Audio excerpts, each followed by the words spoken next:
everybody? This is Chris Nowoski, and welcome back to another episode of the TKR Podcast. This time, it's a live edition of the podcast. We're here at Jersey Mike's Arena.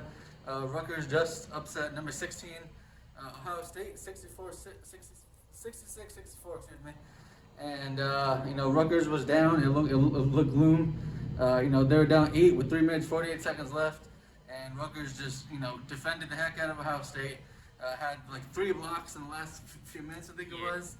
And Caleb with that huge one. I don't remember exactly time and maybe I don't remember exactly everything that happened, but it was just humongous block that kept Ohio State from scoring, kept the momentum on Rutgers' side, and as we all saw, they came away with the big 66-64 win. Yeah, I know. Out of the timeout, they had Branham, I think his name was. He was sprinting down the court.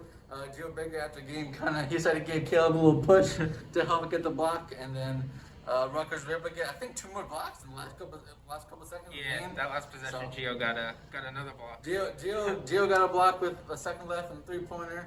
I think Ron might have had one inside, before that after the other timeout. So, pretty incredible in that regard. So, the defense held Ohio State without a point in the last, 3 minutes, 48 seconds, which is really tremendous. So, Craig, any thoughts about the game? Just really, like last game, a tremendous win. Last game was more of the beatdown variety. Today it was more gritted out today. Like we said, down 8 points with about a little over 3 minutes left. Rutgers ended on a 10-0 run. Geo Baker finishes with 25 points, going 9 for 14. Just a great performance from him. A perfect 6 for 6, but to combine his last 2 games, he's 12 for 12. Sure. They're probably all dunks, at least like 9 of them. But I mean, you can't get much more efficient than that. Ron, what did Ron finish with today? He had what did he finish with today? I forget. What was that? In the middle somewhere. Yeah. I mean, they all had honestly they all had great games today though, and just great defensive effort and just a really big win that really I think at least puts Rutgers on the bubble conversation. Ooh, we're talking bubble talk. By the way, excuse the noise.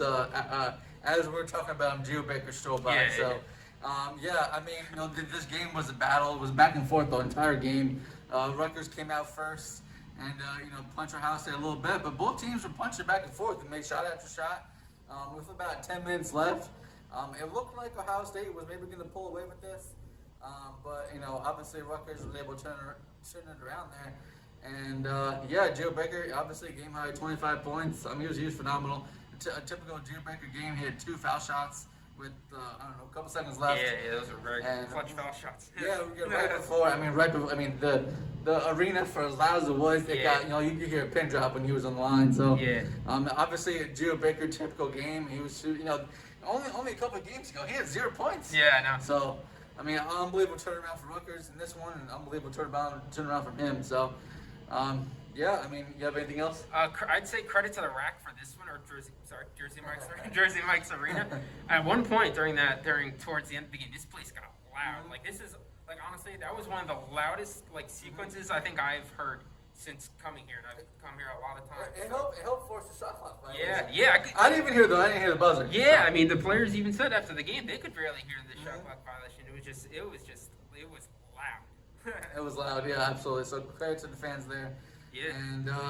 And this was a game Rutgers obviously needed to have. They need, if they want to make the NCAA tournament, this is a game that Rutgers had to win. Obviously, a home game. They need to win on the road next against Wisconsin.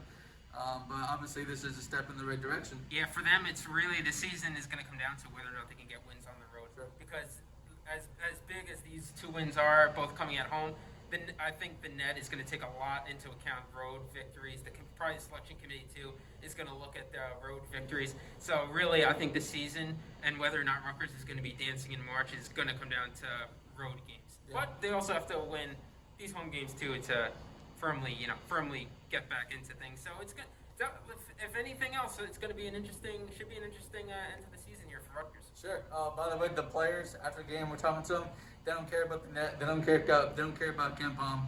They're just trying to win games, take games take each game at a time, and that's all they can control. I know they were talking about how the early season losses and struggles a little bit. They kind of help shape them for what they're accomplishing now.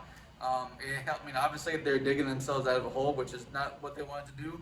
But they have learned from them, as they said, and the guys have made tremendous improvements overall as the season has gone along. Yep. So should be an interesting one. Yep. So they get Wisconsin next on Saturday, and then the grind continues after that. So from Chris and Craig,